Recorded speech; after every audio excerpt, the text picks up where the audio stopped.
Bueno, pues gracias a todos por acompañarnos en esta tarde de Martes de Libros. Tenemos mucho de qué hablar. César, aquí hay mucha tela que cortar. Yo no sé cuánta gente se habrá leído el libro, no vamos a desvelar nada. No, pero lo importante no es cuánta gente se lo ha leído, sino cuánta gente se lo ha comprado. Esto es lo fundamental. Esto es lo fundamental. Y en todo caso, cuánta gente se lo va a leer. Claro. Bueno, ya lo conocemos, seguro que lo conocen también todos ustedes, o la mayoría de ustedes, son seguidores de nuestro escritor. Vamos a hacer una breve reseña después de esta presentación previa. Nació en Valladolid, estudió historia, como hemos escuchado, algo que se aprecia también en muchos de tus textos, y también tiene máster en comunicación y marketing, que también se aprecia porque sabe muy bien lo que es la marca. Es hijo de maestros y amante de la música, especialmente de Héroes del Silencio. Sí. Por los azares de la vida, y qué sabio es el destino a veces, se convirtió en escritor hace unos 14 años, pero ya lleva 15 novelas. En 2024 le concedieron el prestigioso Premio Nadal, sí, con una novela negra, Bajo tierra seca. Y su Memento Mori ha estrenado ya la segunda temporada. Sí. Ya se ha convertido en serie y esperemos, porque yo creo que habrá más novedades con Bajo tierra seca, que he oído que ya tienes por ahí hasta guiones escritos. Sí, lo has escuchado bien, sí. Bueno, el insomnio y el ya conocido sonido del secador, por si no lo saben, le acompañan de madrugada, son sus aliados cuando se enfrenta al folio vacío, porque César sí que lo hace con un folio vacío. Tiene un método y características muy propias cuando escribe, tiene un estilo reconocible, algo que no resulta nada sencillo, y un método que le aleja del estereotipo de escritor. No define una escaleta, no hace un mapa previo, y deja fluir a los personajes. ¿Qué consigue con eso? Pues que él no sabe lo que les va a suceder, con lo cual el lector todavía menos, lo que resulta mágico también para los lectores. Aunque como buen conocedor de la creación audiovisual en la mente, cada escena que va a escribir la ve una y otra vez hasta que llega a la que más le gusta. Hace 1 año y 3 meses estuvo aquí con nosotros, el 19 de marzo concretamente, tuvimos el placer de compartir este mismo espacio de Martes de Libros que organiza la Fundación Ibercaja. Ese día ya le acompañaron seguidores, pero de aquí salimos muchos gellidistas, porque sí, tiene marca y tiene sello. Hay muchos gellidistas repartidos por toda España y seguro que ya en Iberoamérica. Nada bueno germina es la continuación de Bajo tierra seca, pero puede leerse de manera independiente, en la que ya conocimos a muchos de sus personajes que aparecen en este libro, de algunos hasta nos enamoramos un poco. En nuestra memoria ya para siempre, personajes que forman parte de nuestra vida: Antonia Monterroso, Martín Gallardo, nuestro Martín Gallardo, Sebastián Costa o Rosario, tú Rosario y un poco la de todos, ¿no? Sí, amor. Bueno, Nietzsche nos va desvelando por dónde va a ir el camino de esta maravillosa novela. Nietzsche era un provocador, era un filósofo, un pensador que cuestionaba la moral del momento, las contradicciones. César Pérez Gellida es también un poco provocador. ¿Por qué Nietzsche? Bueno, provocar es mi obligación. Provocar, incomodar, engañar es mi obligación en este género. ¿Y por qué Nietzsche? Tiene una explicación muy sencilla. Hace relativamente poco, en enero, falleció mi padre y cuando pasamos por casa para revisar qué es eso que no se puede quedar ahí olvidado, en la galería de la habitación que yo ocupé durante muchos años, me encontré un cuaderno que calculo yo que sería con 19, 20 años, donde yo hacía anotaciones. Yo por aquella época me dio por leer mucha filosofía, leía Nietzsche, Kierkegaard, Schopenhauer, no sé, todo lo que me daba la sensación que me iba a aportar algo, igual para colocar mi cabeza, y de Nietzsche anoté varias frases. Entonces, en la última fase de cuando no sabes, hay que maquetar la novela, hay que colocarla, hay que vestirla, dije, ¿cómo voy a ordenar yo estos pensamientos? Y utilicé esas frases que yo tenía en el cuaderno, siempre y cuando me encajaran en algo que tenía que ver con el texto, que hablaran del amor, que hablaran de relaciones, del pensamiento, del funcionamiento de de la irracionalidad de la mente y me encajaron. Encaja y muy bien, además, es verdad. Bueno, Nada bueno germina tiene un inicio que impacta y levanta al lector de la silla, ya desde el minuto 1, pero tú eso ya lo sabes. El contexto social e histórico sigue siendo un personaje más, influye, hablamos de principios del siglo XX, 1918, en España se viven movimientos sociales, es un momento convulso, en el mundo de manera global está terminando, es el fin de la Primera Guerra Mundial, pero es una pieza clave también en el devenir de los personajes, ese momento. Un robo que no sale como estaba pensado, marca el inicio de esta novela, todo estaba planificado, pero no se pueden controlar ni las decisiones de los demás, ni las propias emociones, ni las contrarias. Es un principio trepidante, sí, sangriento, violento, pero buscado, y lo que consigues es que el lector ya no pueda irse del libro. Es lo que entiendo que ya pensabas en eso. Claro, yo no planifico las novelas, pero sí planifico mucho los principios. Para mí son muy importantes porque marcan el devenir de casi todo. Y el principio, en una novela de este tipo, que es un thriller, el principio tiene que ser un hachazo en la cabeza del lector. Yo necesito abrir esas cabezas para que entre todo lo que he planificado. Pero no te puedes repetir, esta es la 15ª novela y siempre trato de hacer comienzos potentes. Un robo es maravilloso, un robo que sale mal. Y además me gustó mucho, yo anticipo lo que va a pasar en el primer párrafo, ya digo que va a salir mal.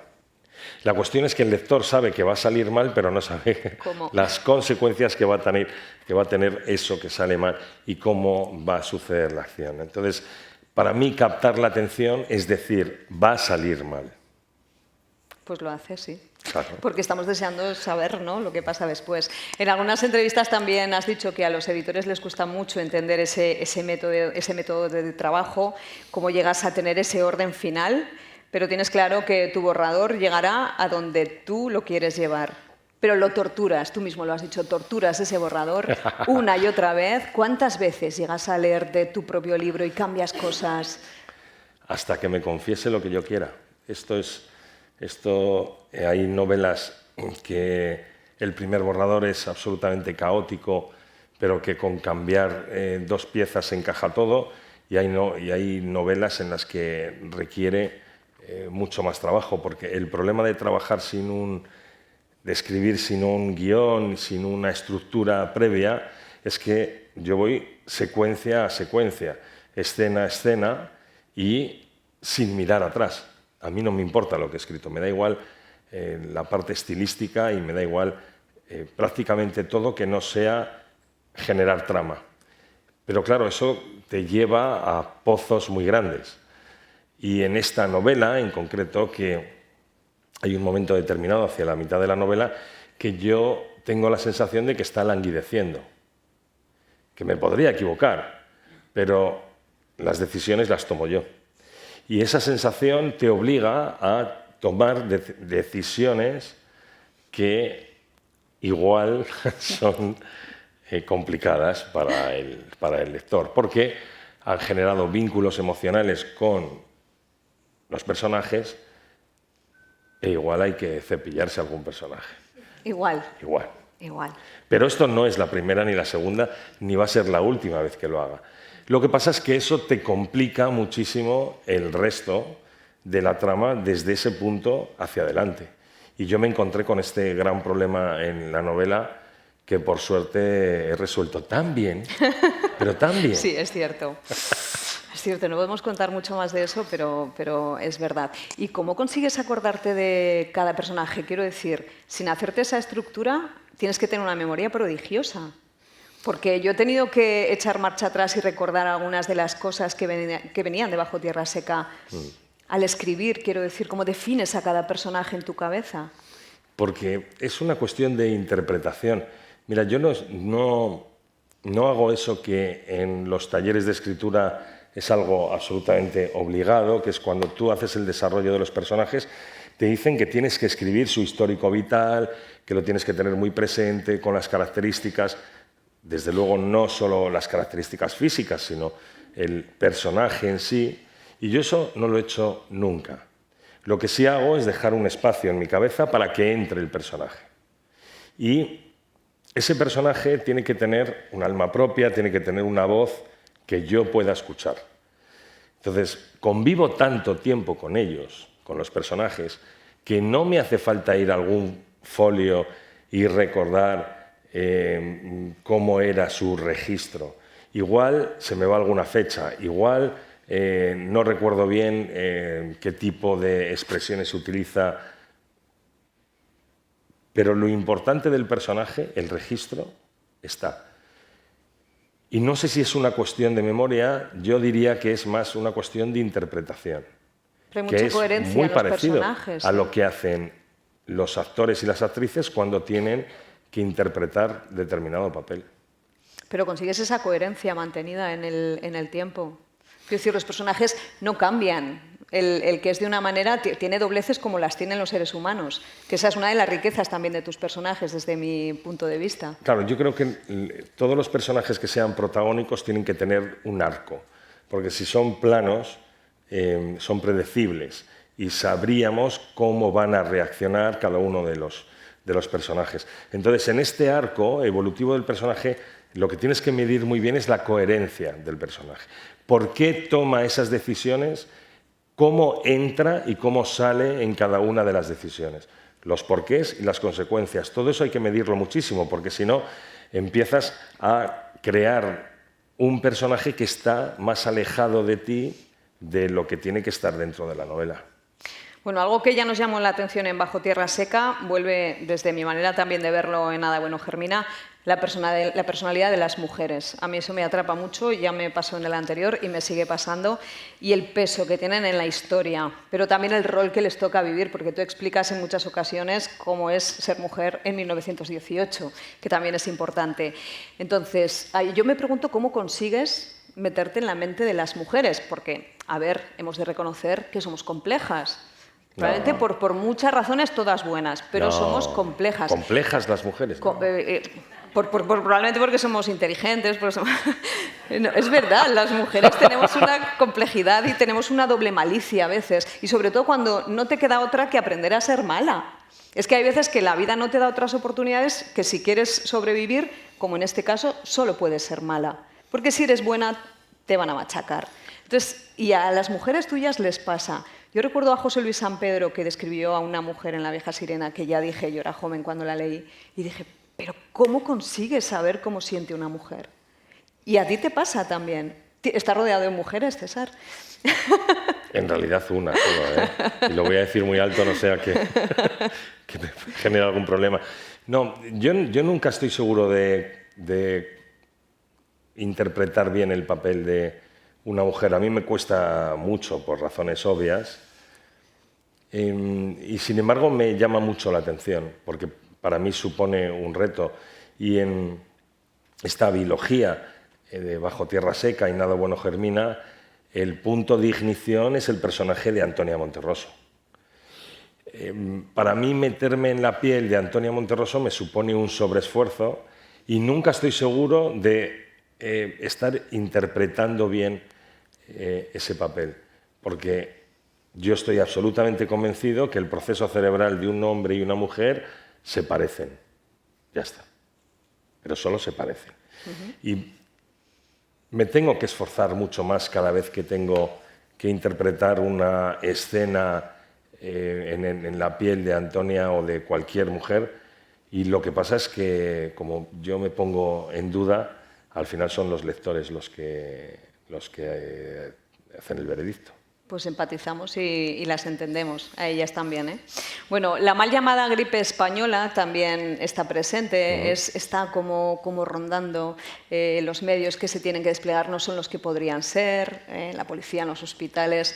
¿Te ayudó también el hecho de haber vivido en primera persona una pandemia? Saber, porque también hablas momentos de mascarillas, entender lo que estaba pasando en la población en ese momento. No sé si me ayudó haber pasado lo que pasamos todos en el 20, pero hay bastante documentación de lo que pasó durante la gripe española en 1918 y las medidas que se tomaron. Y las medidas que se tomaron es que fueron muy parecidas a las que tomamos aquí 100 años después, que tenía que ver con evitar las aglomeraciones, con el contacto, tratar de evitarlo, cuando no se sabía muy bien cuál era el origen y cómo se podía tratar. Pero, fíjate, he tratado este asunto como un componente más de esa atmósfera que lo único que yo pretendía es que fuera una atmósfera hostil. Hostilidad que explica el comportamiento hostil de los personajes. Este era como la única pretensión que había y que además coincidía en el tiempo. Porque podría haber buscado la posibilidad de que el hecho de que hubiera tantos muertos opacara una situación de homicidios. No, simplemente es porque ocurrió en ese momento y hacía que la convivencia en aquel momento, sobre todo en los núcleos urbanos como Madrid, Valladolid, Córdoba, fuera más complicado todavía. Bueno, aparece Martín, nuestro Martín Gallardo, que es un personaje, para quienes ya han leído Bajo Tierra Seca, que Nada no bueno germina, pues vuelve a tener una aparición importantísima. Es un personaje de mucho peso, es un personaje que es un veterano de guerra. No encuentra su sitio, no acaba de encontrar su sitio, porque el momento y la atmósfera tan hostil no se lo permite. Pero es un personaje que representa un poco también la dignidad, ¿no? La búsqueda, el intento por tener ese hueco que la sociedad le niega constantemente, pero está un poco cambiado, han cambiado algunas cosas muy importantes en su vida, pero lo recuperamos. Fundamentalmente yo creo que es de los personajes que más arco tiene en el guión, porque, y con esto no estoy haciendo ningún spoiler, y si estoy haciendo spoiler, ha pasado 1 año y pico para que hubierais comprado y leído Bajo Tierra Seca, quiero decir que no es culpa mía. En Bajo Tierra Seca, Martín Gallardo es adicto al opio. Es adicto al opio porque es un veterano de guerra de Cuba y Filipinas, y en Filipinas históricamente pasó que muchos de los que fueron allí confinados volvieron adictos al opio. Él representa la justicia, pero tiene estas grietas que hacen que sea un personaje débil por dentro. Y dices, ¿qué espacio encuentra Martín Gallardo? El corazón de Rosario, es donde él se encuentra a gusto ahora en Nada bueno germina. Lo que pasa es que es un personaje que tiene un arco muy complejo, porque pasa de solucionar unos problemas a encontrar otros. Es así. Pero claro, ahí está Rosario, que para quien lo hayan leído, pues ya sabéis de lo que estoy hablando, pero miradas cómplices que me entienden perfectamente, y para quienes no lo hayan leído la tienen que descubrir porque es un personaje maravilloso. Antonia Monterroso y Sebastián Costa inician una huida sin final, con una relación... no puedo vivir contigo, pero no puedo vivir sin ti. Es un amor tóxico, pero es un amor también.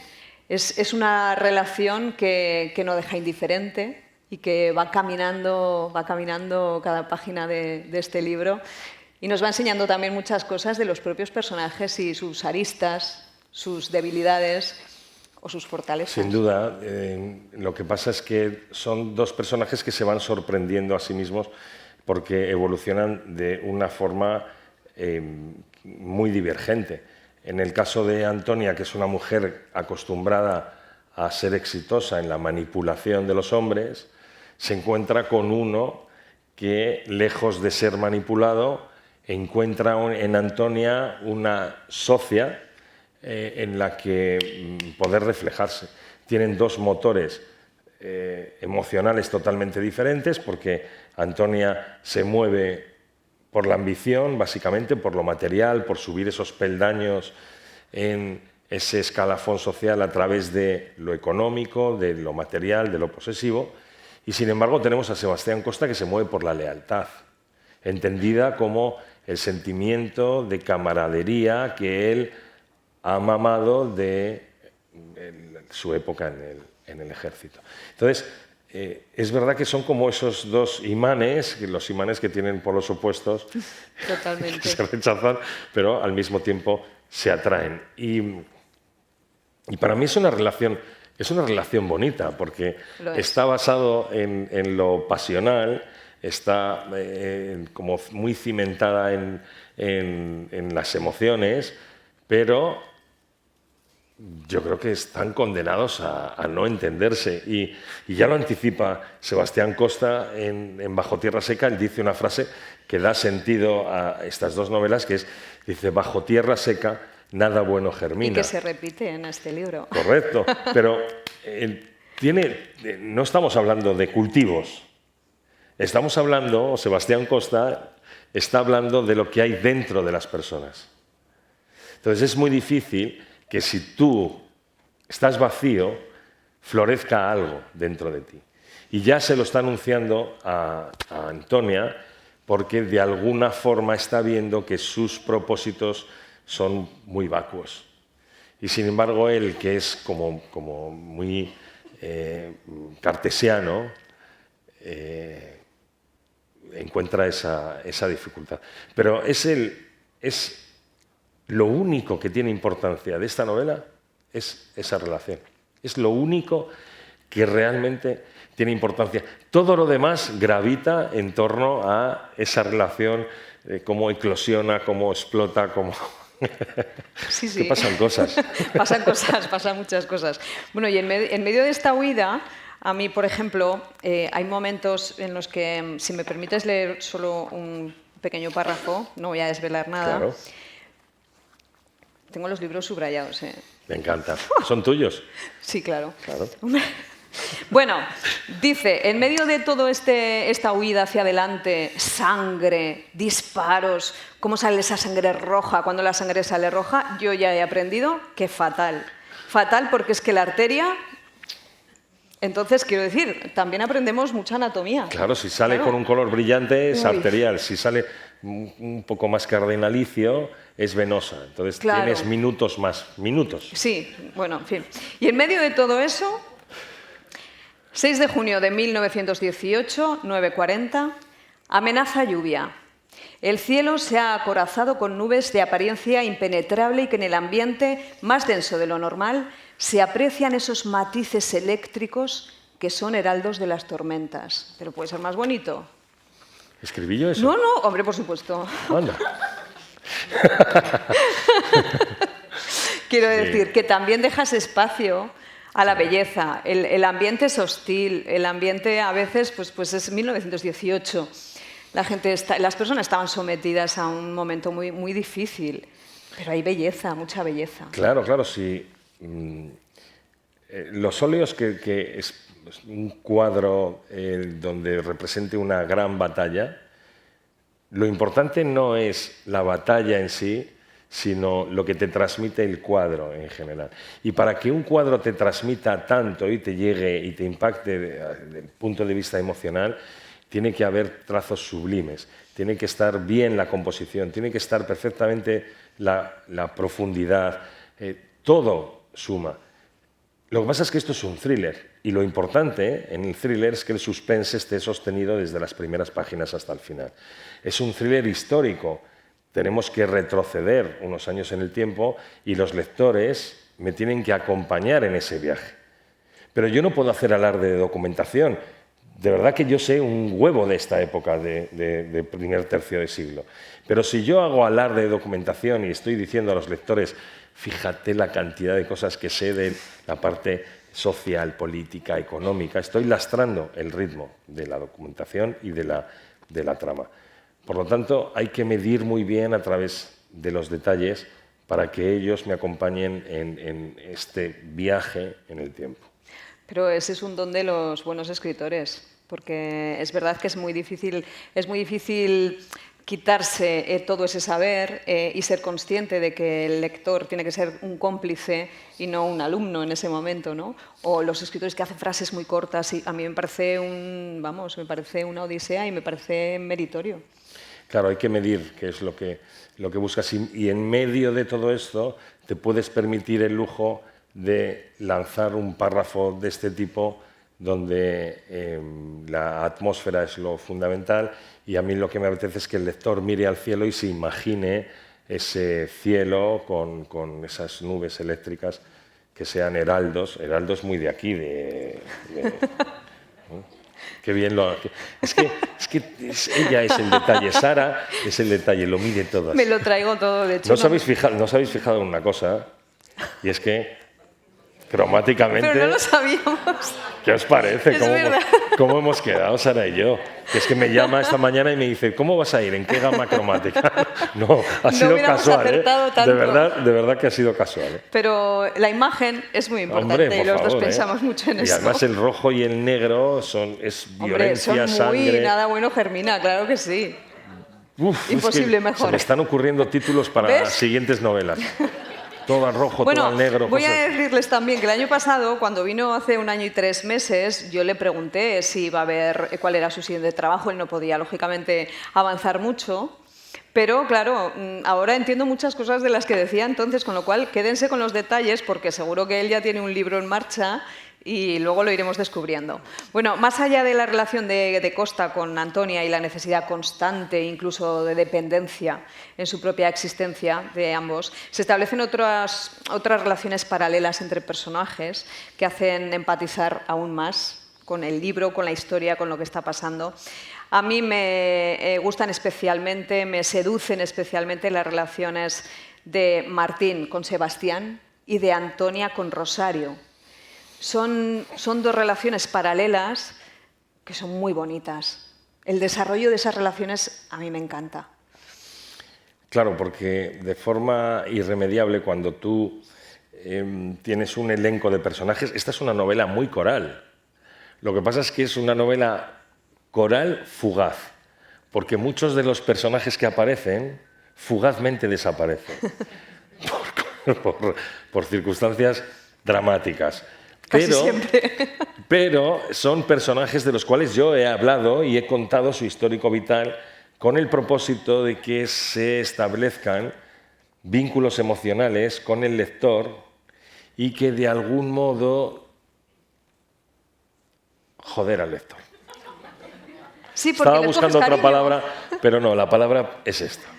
Porque a mí me interesa mucho agitar al lector. Me interesa que en algún momento tengan ganas de cerrar la novela, meterse en redes sociales e insultarme muy fuerte. Esto es una muy buena señal cuando sucede esto y pasa incluso en persona. Yo he estado el pasado fin de semana en la Feria del Libro de Madrid y por allí ha pasado gente a insultarme. Y a mí me parece fantástico porque es un propósito. Claro, te insultan, pero te insultan con cariño. Si eso es posible.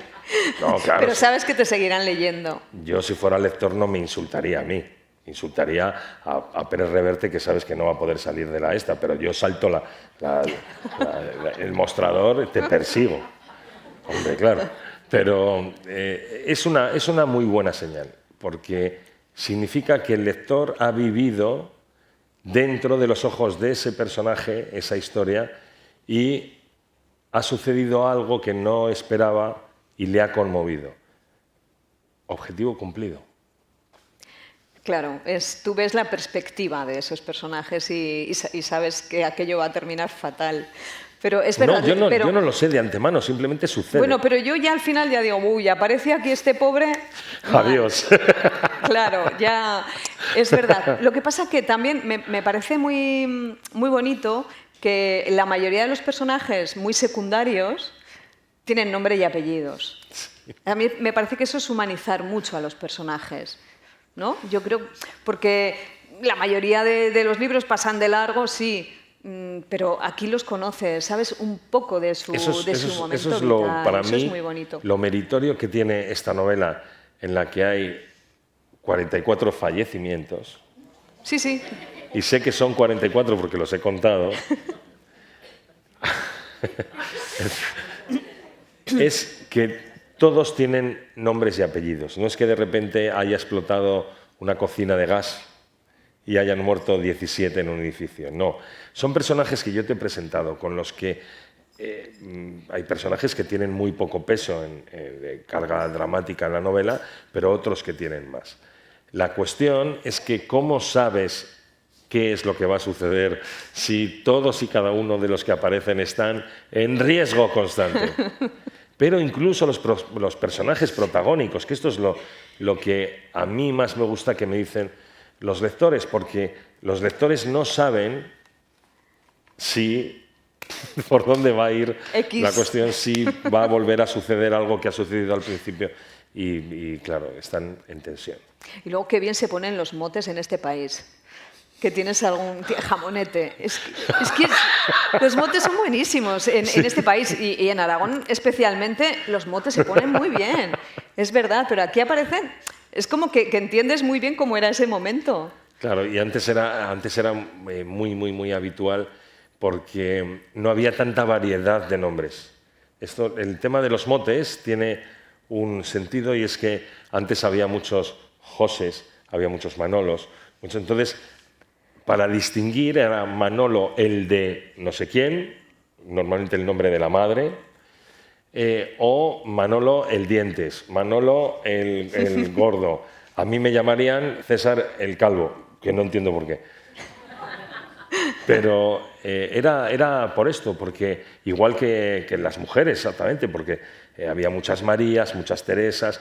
Cuando ha crecido la variedad de nombres, pues ya no hace falta los motes, pero en aquel momento, igual que pasa con los gitanos, con el clan de los gitanos, es que funcionaba así. Desde luego. Los gitanos, ya los conoceréis ya. Bueno, te confiesas lector de todos los géneros. Es verdad que ahora mismo estás escribiendo y llevas ya 15 novelas de novela negra, pero eres un gran lector. Es verdad que en algunos momentos, y claro, especialmente hablando de esta época, que ha pasado un año desde el libro anterior en la historia, sí que asoman un poco, sobre todo en las descripciones, a algunos de la generación del 98. ¿Sabes? Esa crudeza de Baroja, Galdós, esas descripciones tan minimalistas y tan puntillosas, tan detallistas. ¿Tú crees que hay algo ahí o es algo que fluye? Si hay, es de forma inconsciente. Yo, claro, he leído todos los autores que mencionas. Lo que pasa es que no sabes de quién recoges todo eso. Yo lo que sí intento, cada vez que estoy delante del portátil, es no repetirme en los planteamientos. Claro, yo he escrito 15 novelas, que tienen una media de 200 y pico secuencias o escenas cada novela. El planteamiento de cada una de las escenas requiere, lo primero, no repetirse. ¿Cómo sé yo que no me repito? ¿Me tengo que leer todas las anteriores? Y entonces, la única salida que tengo es buscar la complejidad a la hora del planteamiento de cada una de las secuencias. Estoy seguro que me he repetido en muchas, pero claro, cada vez se me va estrechando el túnel. Y luego está la parte estilística. Y en la parte estilística, que es lo que tú mencionas, claro, a estas alturas yo no puedo estar construyendo frases sujeto, verbo, predicado, aunque hay momentos que lo requiere. Yo no puedo estar en esa tesitura. Pero eso lo hago al final, cuando yo tengo el primer borrador torturado, me ha confesado lo que yo quiero, es cuando empieza esa fase diferente que es escribirlo bien. O intentarlo. Seguro. ¿Y te cuesta mucho desprenderte de tus personajes, sobre todo los que te acompañan desde hace mucho tiempo?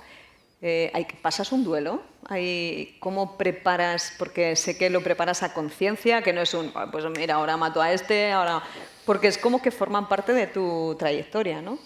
Claro, con determinados personajes que me han acompañado durante mucho tiempo, más que algunos seres queridos, y esto es verdad, porque yo paso, si estoy trabajando 8 o 10 horas al día y estoy interpretando personajes 8 o 10 horas al día, estoy más con esos personajes que con muchos de mis seres queridos. En algún momento tú tienes que tomar la decisión de desprenderte de alguno de estos personajes, no es un duelo como lo podamos entender en nuestra cotidianidad, pero sí es una decisión irrevocable. Significa que desde ese punto hacia adelante ya no interpretas ese personaje. Has terminado el rodaje de esta película con ese personaje. Y eso requiere una preparación y requiere asumir las consecuencias que ello implica. Bueno, decías antes que cuando estabas escribiendo el libro, ya cuando lo llevabas avanzado, viste como que se frenaba, ¿no? Como que se te quedaba, al menos desde tu interpretación. Y buscaste otros personajes, porque, como se pueden imaginar, detrás de estas novelas, y ya lo decía César, hay mucha labor de documentación. Te has empapado de muchos personajes. De hecho, Antonia te viene de un personaje real. Hay personajes reales en este libro que son también muy atractivos, que yo de verdad estaba a punto de buscar si había existido, sobre todo el Sherlock Holmes español, sí. Pero tú ya nos lo desvelas al final del libro, no vamos a decir nada más, pero tú nos cuentas al final del libro también cosas que creo que, que clarifican mucho y que se agradecen mucho del escritor. Esos personajes reales, Ramón Fernández Luna, que no se nos olvide, conocido como el Sherlock Holmes español, Mar Richard, que es una aviadora y espía francesa, que este personaje es maravilloso, Constantin, claro, ese conserje de hotel que lo sabe todo de todos los clientes, que sabe un montón de idiomas, que es, como llamaríamos, el típico pillo, el típico superviviente, que bueno, la vida le ha llevado por ese camino y lo ha cogido bien, porque además es inteligente, es un tío inteligente. Bueno, y vas introduciendo esos personajes reales que yo creo que se convierten en determinantes, ¿no? Para completar tu historia, para cerrar el círculo. Claro, es que en la medida en la que tú avanzas en la fase de documentación, yo anoto todo lo que creo que es susceptible, que puede resultar interesante, pero yo no sé si lo voy a utilizar o no lo voy a utilizar, porque yo no planifico la novela. Yo voy avanzando y cuando tomo decisiones tengo que encontrar soluciones para los problemas que conllevan esas decisiones. Y de repente me encuentro con un vacío grande, que los que hayan leído la novela sabrán cuál es ese vacío, y ese vacío grande requiere una solución igual de grande. Y entonces, ahí es cuando recurro a mis notas y digo, está Fernández Luna para mí. Y entonces, investigo sobre él, porque lo que hay en Wikipedia es nada, y veo que tiene muchos vacíos en su histórico vital. Y esto es lo más interesante que le puede suceder a un escritor, porque esos vacíos son míos. Claro, es maravilloso. Yo hago mío el personaje y me ha resultado muy interesante dar una óptica diferente en la investigación, porque él utilizaba el método deductivo en aquella época, porque es un tipo sagaz, es un tipo que nada tiene que ver con otros perfiles que había utilizado, y en esa época dices, wow, ¿cómo es posible que existiera? Pues existió, investígalo y ya está. Y luego Marthe Ricard es otro personaje que también surge de la necesidad de encontrar otro perfil diferente que acompañe a Costa en otro camino. Y otro regalo. Yo tengo mucha suerte para este tipo de cosas. Tengo mucha suerte, porque si yo no me hubiera encontrado en este camino a Fernández Luna y a Marthe Ricard, la novela hubiera derivado por otros derrotes, estoy seguro. Hubiera transcurrido por otros. Constantin, que es este conserje que también existió y que hay referencias literarias sobre él, es un personaje que está ahí, pero que no condiciona la trama. Pero Fernández Luna y Marthe Ricard sí. Entonces digo, qué suerte de haber en algún momento leído tanto sobre esta época, de decir, y en mis anotaciones poner esos nombres. Pues dan un giro ahí buenísimo, ¿eh? La verdad es que es una historia fantástica. Es que los tienen que ir descubriendo. Claro, tendremos que volvernos a juntar cuando ya la hayan leído todos, y entonces ya se puede hablar sin No, porque si ya la han leído, es que ya la han comprado, y entonces ¿qué hago yo aquí? Claro, es que no tiene sentido. Pues entonces es que tenemos muchas preguntas para saber qué ha pasado con personajes que no sabemos más, ¿no? Bueno, ya hemos dicho que en este caso la historia es más urbana. Sí. Bajo Tierra Seca era una rural Extremadura, dura. Aquí es más urbana. Recorres distintas ciudades, Jaén, Córdoba, Madrid, y terminas en tu Valladolid. Tu Valladolid, claro, que conoce bien. Pero a mí me genera curiosidad. Yo digo, si tuviera que volver ahora a la Zaragoza de 1918... Ostras, las generalidades, todas las cuestiones que hay recogidas en la historia están escritas, documentadas, fotografías incluso, pero ¿y las cosas cotidianas? ¿Cómo era Valladolid en 1918? ¿Eso cómo lo has buscado? ¿En qué rincones has ido a buscar? La verdad es que no tiene mucho mérito. Hay mucha documentación. Estamos hablando de hace 100 años. Y mira, lo primero que hice cuando tomé la decisión que yo creo que fue de las primeras decisiones que tomé con esta novela, es que el desenlace se iba a desarrollar en Valladolid. Ahora, ¿cómo iba a llegar a Valladolid? No tenía ni idea. Pero que el desenlace se desarrollaba ahí, lo tenía claro. Norte de Castilla, hemeroteca, es lo que te da la cotidianidad. Presa tiene su punto. Tan sencillo como eso. Yo tengo relación con el norte de Castilla, me dieron un clave y contraseña para entrar en la hemeroteca y es tan fácil como dedicarte unas cuantas mañanas a leer el norte de Castilla y saber porque hacían en aquel momento edición de mañana y de tarde, 4 páginas. Y solamente con los titulares saber cuál era cómo se vivía en aquella época. Y el resto es historiografía, es acudir a ensayos y saber muy bien que en Valladolid existía en aquel momento una burguesía que venía del negocio de la harina y el resto casi todo eran trabajadores de la comarca que, atraídos por el crecimiento de la ciudad, venían a ocupar puestos de trabajo con muchísima rotación, jornaleros, que lo único que querían era llenar sus despensas. Entonces no es tan meritorio. A mí me ha costado mucho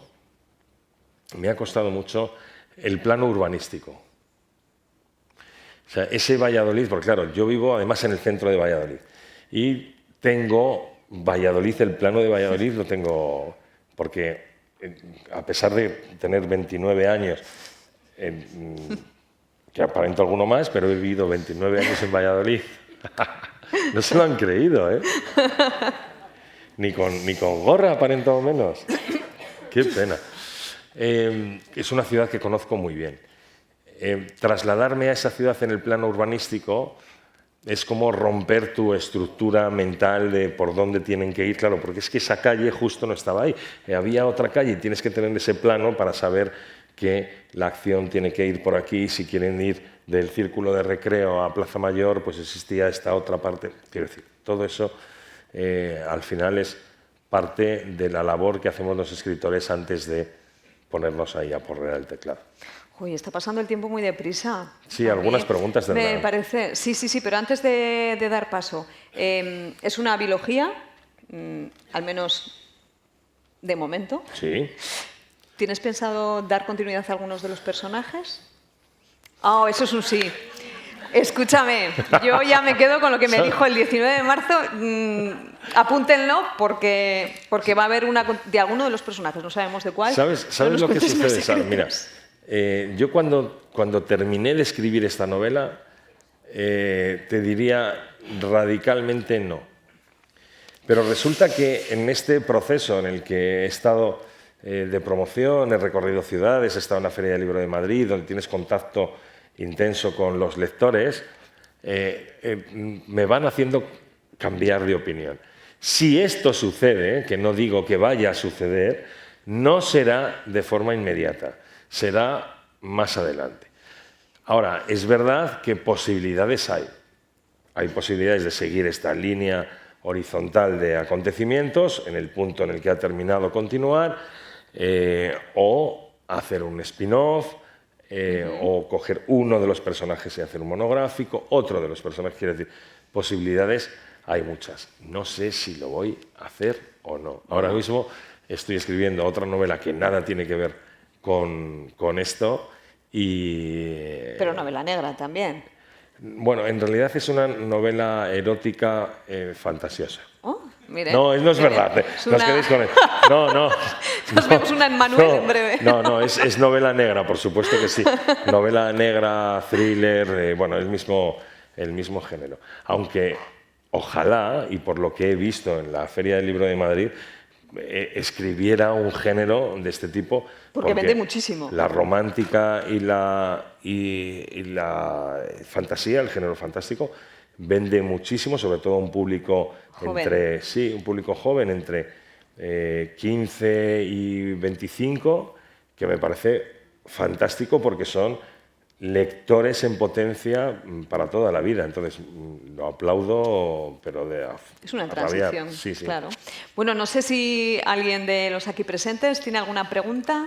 Tenemos una persona con un micro que vemos que funciona. Muchas gracias. ¿Alguien tiene alguna pregunta que hacerle a César Pérez Gellida? Muy bien.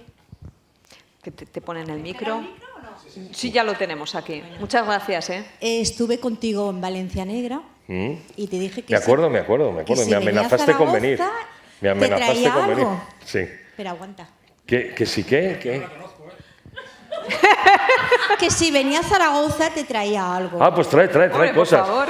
Si son Pero- cosas, pero- son cosas de beber. O ahora saca un arma y me dispara. ¿Podéis poner los móviles, por favor? Los móviles a grabar.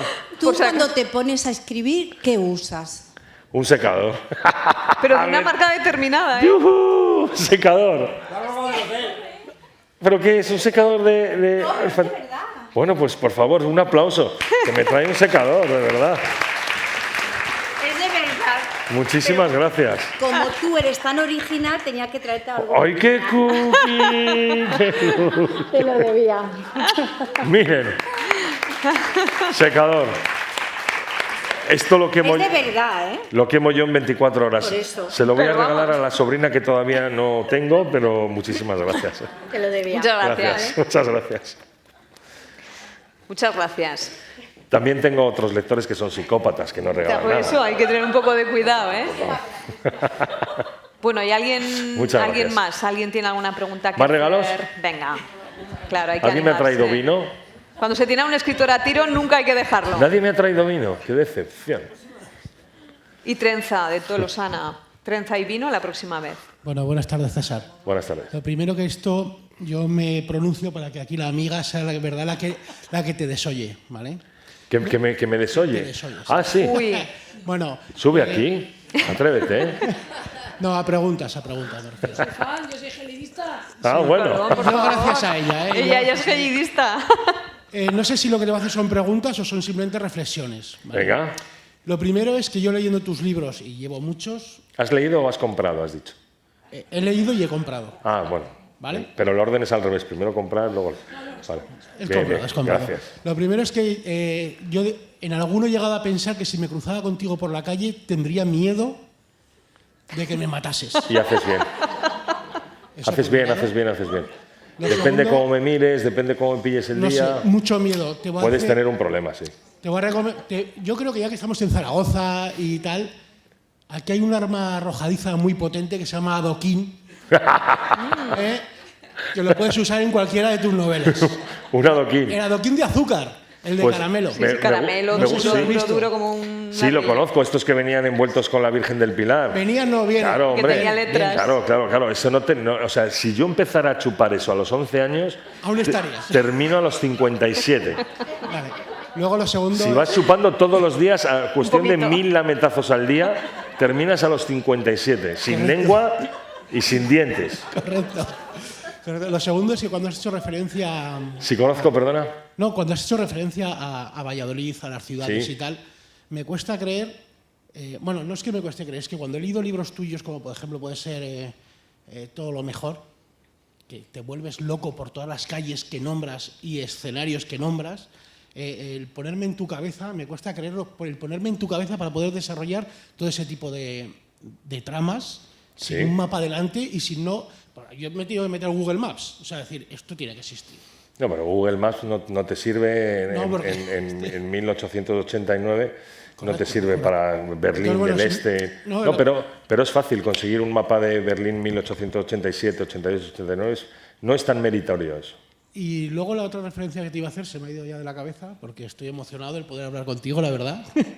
Un placer. Y bueno, yo creo que le pasaré el micrófono aquí a la amiga y si se me ocurre lo siguiente te lo diré.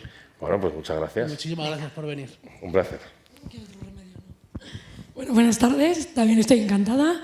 Mira, yo llegué a tus novelas, yo soy profesora, y yo llegué a tus novelas, como muchos de aquí, y bueno, llegué a tus novelas, insisto, por... Se te nota por la voz que eres profesor. Sí, es final de curso, secundaria, imagínate. Buah. Entonces, a través de Bunbury y de Vetusta Morla, que soy muy fan, Sí. y así llegué a la primera trilogía. Y luego ya avancé y me di cuenta que avanzaba a la vez que tú. Yo descubrí que a Siloé antes que tú. Luego tú te volviste loco con Siloé. Dije, qué bueno, o sea, sus novelas y su música a la vez. Que tú descubriste simplemente- Siloé antes que yo, dices. Bueno, no sé si a la vez, pero No lo retes, ¿eh? no. Creo que no. Ahora ya, de hecho, él ha estado ya en más conciertos que yo, por lo que veo en las redes y tal, pero bueno. A mí me ha encantado este libro, mucho más que el anterior. Y bueno, no sé si más que la trilogía de Memento Mori, porque esa me apasiona. Pero bueno, que sepas que te hago mucha publicidad. Y respecto a lo que ha dicho antes Sara, los personajes femeninos, en algo no estoy de acuerdo contigo, y es que yo no comprendo a Marthe, no la comprendo.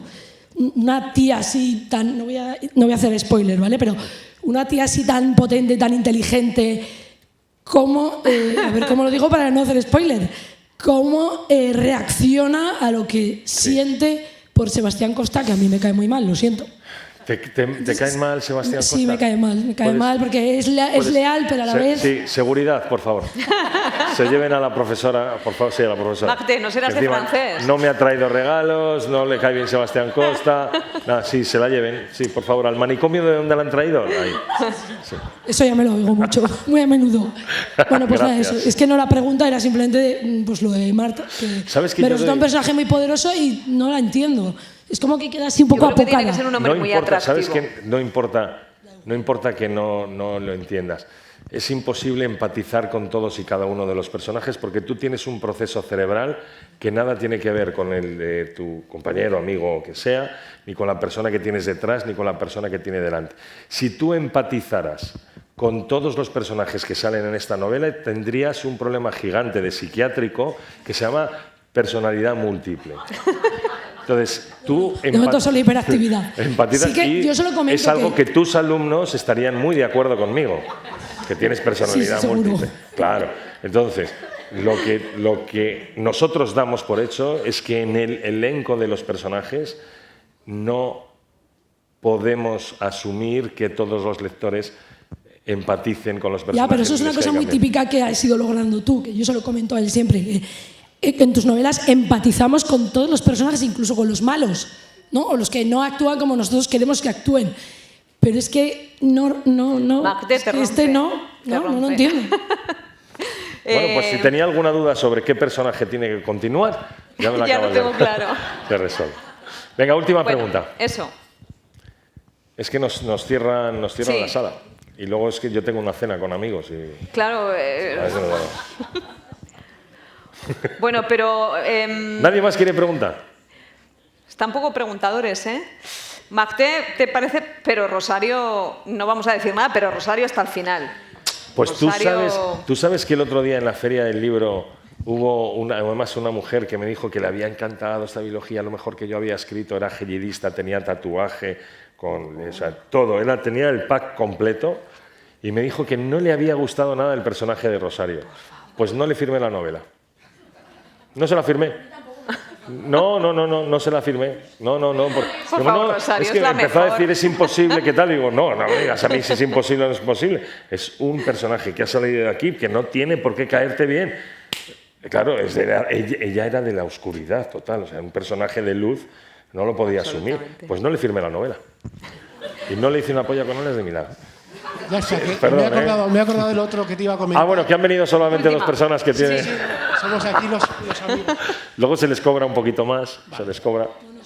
Bueno, una crítica que te iba a decir, que para mí tu libro, el de Quimera, es tu Silmarillion. Una movida muy grande, ¿qué pasa? Y lo segundo es, ¿de verdad crees que Carapocha tenía que estar interpretado por quien está interpretado y no por el crítico gastronómico de Ratatouille? ¿Quién es el crítico Gastronómico de Ratatouille. Pues fíjate, mira, yo soy malísimo en esa parte, he demostrado ser malísimo en el tema del casting, porque cuando hicimos el primer casting para la primera temporada, a mí pasaron varios candidatos por personaje de los protagónicos, no vamos a hablar del resto, pero de los protagónicos. Y ahí me encajaban varios, ¿no? Y yo dije, bueno, pues a mí me gustaría, pero esto es como una carta a los Reyes Magos. Y luego aparte, que mi labor no es esa, simplemente mi opinión. Cuando me dijeron cuál había sido la decisión, después de hacer el casting a todos los personajes, yo solamente impugné uno. Impugné que dije, vamos, no me jodas que Jon González va a interpretar a Augusto Ledesma. O sea, un tío que hace series juveniles, de tal, de no sé. Digo, ¿me quieres decir a mí quién se ha llevado todos los aplausos? Jon González. ¿Quién no va a abrir nunca más la boca sobre el casting? Este calvo. Bueno, tenemos que terminar que vas a firmar los libros a todas las personas que lo hayan comprado y que quieran que se lo firmes. Sí, con el ticket además. Bueno, muchísimas gracias a todos y a todas. Ha sido un placer volver a estar en este escenario y sobre todo gracias a César Pérez Gellida, porque siempre nos regala muy buenos ratos y muy buen sentido del humor y sobre todo buena literatura. Antes de marcharse, vamos a pedir un fuerte aplauso a Sara, por favor, que es aquí la importante. Gracias. Gracias. Y a todos vosotros por estar. Muchas gracias. Gracias, César.